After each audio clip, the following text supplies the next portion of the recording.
Welcome back to explaining all of the Halloween timelines because it's obvious I have too much time on my bloody hands.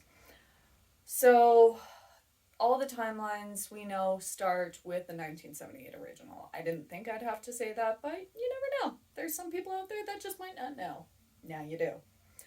So, in the original, we meet Michael as a boy. He just straight up kills his sister. No reason, no rhyme, no rhyme or reason. Just kills her. And then after that, we jump 2 years later, where we meet Dr. Loomis heading to Smith's Grove Asylum. And upon arrival, all the patients are just wandering around outside. And who's missing? Michael Myers. We then cut to Haddonfield, where we meet our final girl and heroine, Laurie Strode. Now, Laurie, we find out her and her friends are kind of discussing what they're doing for Halloween. Her and her friend Annie are babysitting. Her other friend's going off with some boy, which, well, both of her friends end up with boys, and, well, you know what happens when teenagers have the premaritals in a slasher movie. They go and die. So Michael returns to Haddonfield, just starts butchering people. Well, not really butchering, like, he's killing people. He's mad, he's crazy, he's killing people. We then have the final showdown where Laurie is trying to protect Lindsay Wallace and Tommy Doyle. And Dr. Loomis comes to save the day because that's definitely a theme in all these movies in this timeline is Dr. Loomis kind of just saves the day in all of them. He is the one that shoots Michael, stabs him, whatever. He's just there because he just won't let Michael go as his patient. And at the very end, Laurie says her famous line is, "Was that the boogeyman?" Yeah, pretty much. Then we cut to Halloween 2. Halloween 2 takes place just hours after the first movie, where Laurie's in the hospital. Michael is still nowhere to be found, even though he was shot multiple times. But he's still alive, because, continuity. Michael tracks Laurie down to the hospital, and there it is revealed that Laurie is Michael's sister.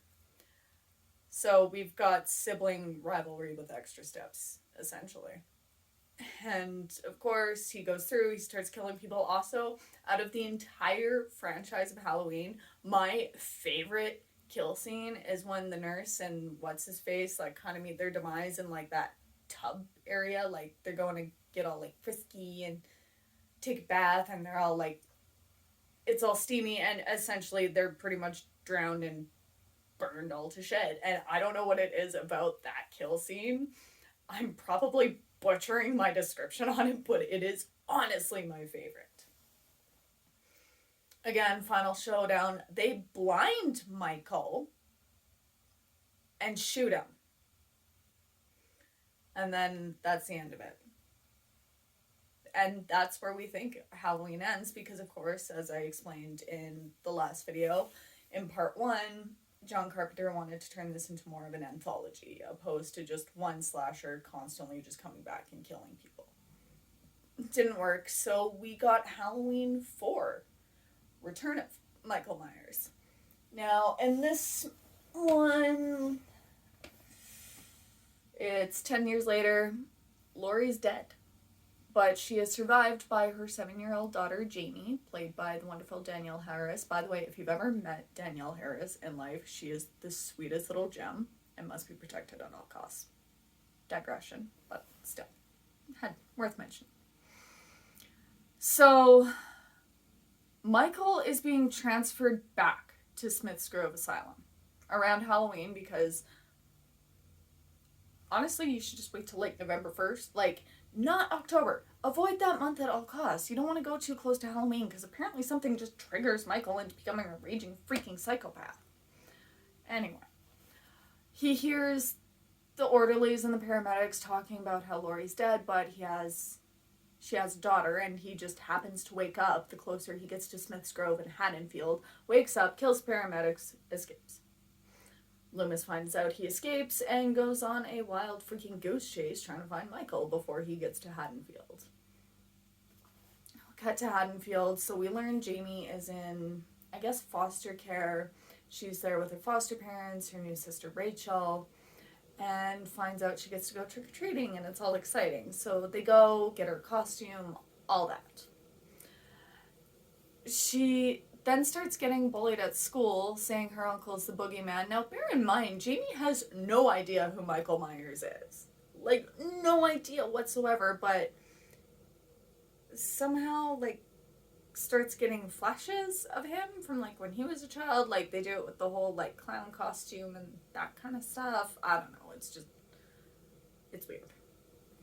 So, lo and behold, it's Halloween night.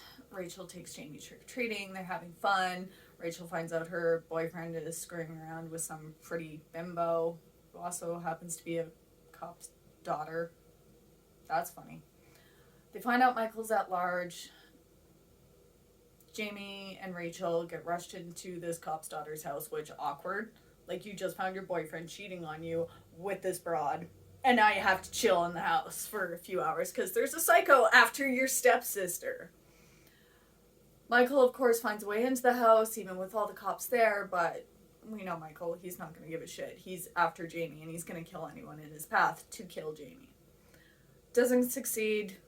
Dr. Loomis comes in, saves the day again, and yeah. Again, this whole sibling rivalry with Laurie, like, I've heard of sibling rivalry, but going after her 7-year-old daughter, like, that's just taking it a little far. But yeah, he comes in, kills people. Jamie and Rachel survive with the help of Dr. Loomis. Again, see what I'm saying here. And yeah, they think they're all safe and sound. They're returned to their parents. Jamie's stepmom is going to be like, I'm going to run you a bath. You had a long night. And then something snaps in Jamie. And we see the same POV from when Michael was around that age. And she kills her mom. Dr. Loomis goes to try to kill Jamie after she comes out just covered in blood. Dr. Loomis sees it happening again, pulls out his gun, and the movie just ends with him going, no! Very dramatically. I cannot do Donald Pleasance justice. Rest in peace. So anyway, jump to a year later, we are now into Halloween 5, Revenge of Michael Myers. Michael has disappeared. Jamie's in pretty much a kid's mental center. There's no other way to put it. She's in an asylum for kids. But she's mute. But she keeps having nightmares about Michael. This is where we learned they're psychically linked. Michael figures this out, and this is how he's going to draw little Jamie away from the hospital so he can kill her once and for all by using her sister and her friends. He kills off Rachel, starts killing off her friend, all of Rachel's friends. Like, he's just doing everything to try and kill this kid, which, again, dude, chill. No chill, apparently.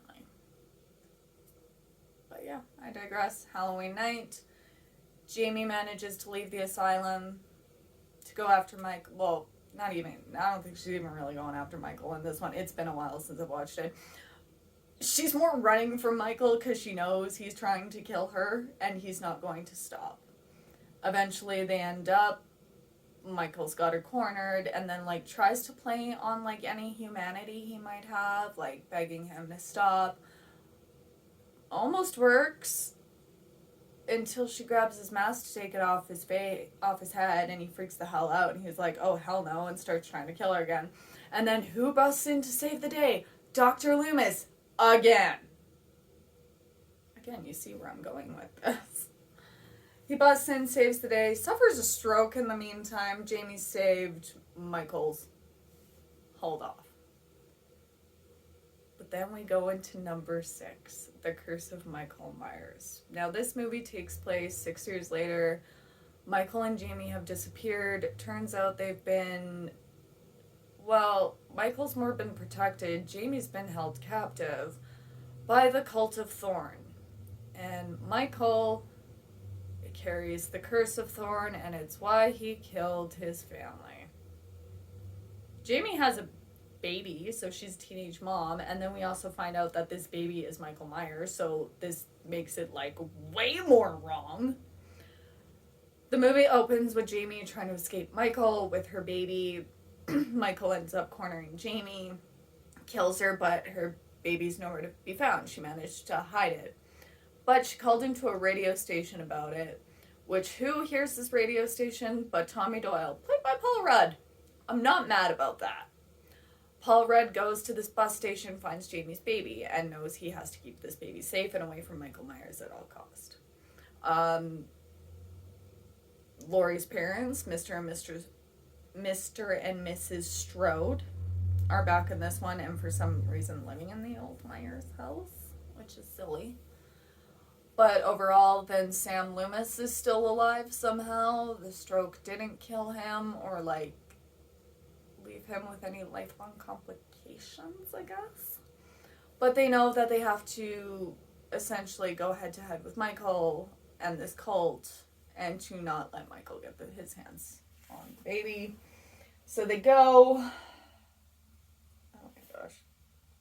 They go, stand up to Michael. Michael's killed again in some way or another, ending this timeline. I'm not going into much more details.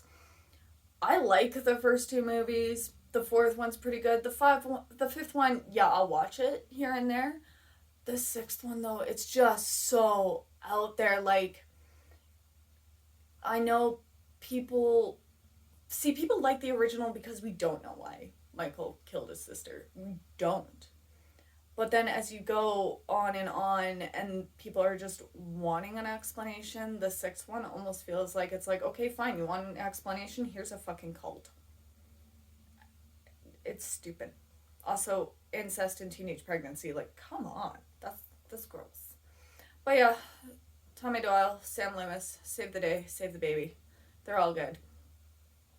That's all I'm going to do on this one because this is a longer timeline. Because going into the last two timelines, they are generally a little shorter because I don't have to sit there and explain the first two movies to you. So yeah. That's all I got on this one. If any of these movies, if you like The Curse of Michael Myers, actually, I want to know. And I want to know why you like it because honestly, I think it's just a pile of garbage. So yeah, let me know.